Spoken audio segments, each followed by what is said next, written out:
எல்லாருமே வந்து கோலி இன்னொரு பெஸ்ட்டான பிளேயர், அது எல்லாருக்குமே தெரிஞ்ச விஷயம். ஸோ அதுக்கப்புறம் சச்சின் அப்புறம் கோலி தான் சொல்றாங்க எல்லாருமே. அதான் உண்மையான விஷயம். எல்லா ரெக்கார்டையும் வந்து இது பண்ணி பட் வந்து ஐபிஎல் மட்டும் அவரால் நெருங்க முடியல. இந்தியா மேட்ச்னு வந்தா விராட் கோலி கிட்ட தான் வரும். இந்தியா மேட்ச்ல இருந்தா விராட் கோலி கிட்ட தான் வருவேன். Hello Virat and RCB fans, ஒரு விஷயம் மட்டும் எனக்கு புரியல. அதாவது வந்து இன்டர்நேஷனல் மேட்ச்னு வந்தா, இந்தியன் மேட்ச்னு வந்தா விராட் கோலியை தான் நாங்க நம்புறோம் அப்படின்னு ஒரு சாயலை வந்து அவர் மேல பூசிடுறாங்க. ஏன் அதே ஒரு பிரான்ச்சைசி டீம் ஒரு ஐபிஎல்னு வந்தா அவர் வந்து கோட் கிடையாதா? ஒரு மனுஷன் 2008 இருந்து 2026 வரையும் ஐபிஎல் விளையாடி most number of runs 9300+ run அடிச்சிருக்காரு. அதுல 9 centuries, the most centuries in IPL history.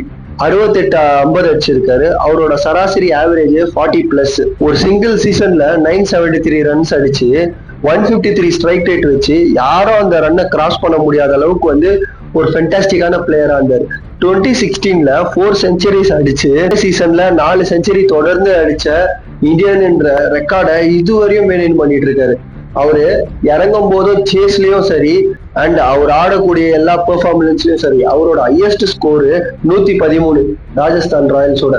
இந்த மாதிரி ஒரு ரேட்டட் கோட்டை நம்ம ஏன் வந்து ஐபிஎல்ல வந்து அவரு வேலைக்கு ஆக மாட்டேன்னு சொல்லணும். 17 வருஷம் அவர் டிராஃபி ஜெயிக்காதாலையா? ராஜா அவரோட ராஜ்யத்தை ராஜாவா இருந்தா மட்டும் பெருமை கிடையாது. அந்த பதவியே வேணான்னு சொல்லிட்டு மக்களோட மக்களா வந்து அந்த மக்களோட சேர்ந்து பணிபுரிந்து அந்த ராஜ்யத்தை காப்பாத்துறாரு பாத்தீங்களா? அதுதான் மிகப்பெரிய பெருமையே. அப்பயும் மக்கள் கிட்ட இருந்து அவருக்கு உண்டான ரெஸ்பெக்ட் அண்ட் கேர் எல்லாமே வந்துட்டு இருக்கும். நம்ம பாகுபலி படத்துல பார்த்த மாதிரிதான். பாகுபலி என்னதான் ஒரு ராஜ்யத்துல அரசனோட அந்த பதவியை விட்டுட்டு மக்களோட மக்களா வந்து இருந்தாலும் எல்லா மக்களும் அவரை கொண்டாடுவாங்க. அதே மாதிரிதான் இவரும்.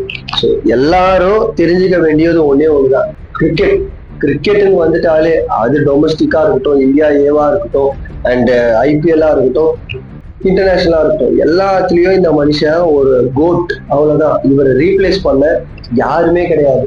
ஸோ ஒரு 17 இயர்ஸ் ஒரு டிராஃபி அடிக்கலான்ட்டு அவரை வந்து ட்ரோல் பண்றானுங்கன்னா அவனுங்களுக்கு கிரிக்கெட்டை பத்தி சுத்தமா தெரியலன்னு தான் அர்த்தம். அது இன்னொரு விஷயத்த நான் இந்த இடத்துல சொல்லிக்க விரும்புறேன். என்னன்னா, ஒரு ஃபெயில்டு கேப்டன் இன்னொரு கேப்டனை ஃபெயில் பண்ணுதில்ல. 17 இயர்ஸ் அவர் வந்து டிராஃபி இல்லாம ஃபெயில் ஆனதால நிறைய பேர் வந்து அவர் ஒரு ஃபெயில்டு கேப்டன் கூப்பிடுறாங்க. அஃப்கோர்ஸ் நாங்க ஒரு ஃபெயில்டு கேப்டன் தான், பட் நாங்க ஒரு ஃபெயில்டு பிளேயர் கிடையாது. அண்ட் ஹிட்மேன் எம்எஸ் ஒரு சக்சஸ்ஃபுல் கேப்டனா இருக்காங்கன்னா அதுக்கு முக்காவாசி காரணம் இந்த ஃபீல்டு கேப்டன் தான். நீங்க எந்த அளவுக்கு விராட் கோலி ஃபேனா இருக்கீங்கன்னு கண்டிப்பா கமெண்ட்ல தெரியப்படுத்திட்டு போங்க.